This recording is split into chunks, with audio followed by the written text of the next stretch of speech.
Hi, I'm Philip Hundl. I'm an attorney in Texas. My practice area focuses on representing landowners facing common condemnation proceedings or land partition proceedings.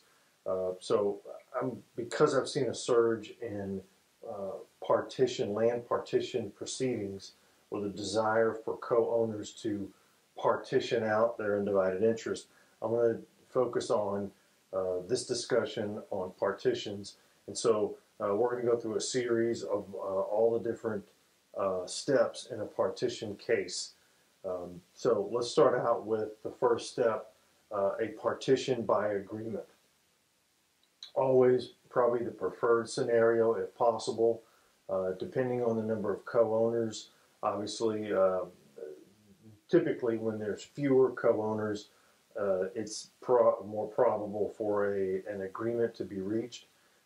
With more co-owners, it's oftentimes difficult because you need a unanimous agreement amongst all the co-owners. Sometimes I'll get clients say, well, we have a majority of the co-owners that want to partition the land a certain way, so therefore, we're going to win, right? Because we have the majority rules, and in a partition proceeding or in a partition matter, if you're wanting to do partition by agreement, it has to be unanimous with all 100% interest involved. And when we talk about partition, let's always focus on partitioning the surface. Yes, there can be agreements on the minerals, but minerals are very easily divided when there's co-owners.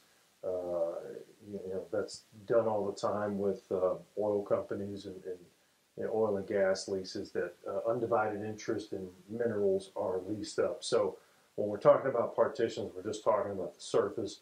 And once again, the first, I'm going to say preferred route or option is partition by agreement. If you can get a partition by agreement amongst everybody, highly recommend that you get it in writing. So even if it's just a simple letter agreement with a rudimentary diagram, the more detail, the more specificity, obviously the better. But get everybody that is going to need to ultimately sign that deed, partition deed, to sign that partition agreement so that we have everybody on board. There's been many times I've seen everyone thinks they have an agreement.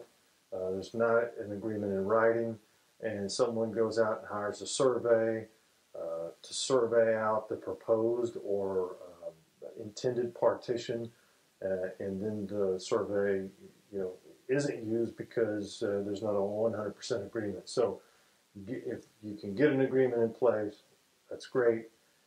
Get it nailed down with a written agreement so that you get it right. I recommend that you talk to an attorney that handles partition matters so that they take into consideration all the things that possibly need to be taken into consideration with your particular tract of land, be it access easements for ingress and egress to someone that, let's say, has his portion is going to be at the back of the property and he needs a way to get to it.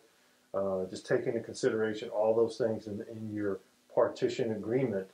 That could be simply a simple letter agreement, but once again, a simple letter agreement needs to include all those important details that ultimately need to be in a deed that everyone's going to sign. So hopefully that's helpful. Just one of the many steps in a partition process. So hopefully that brings you some value. Good luck.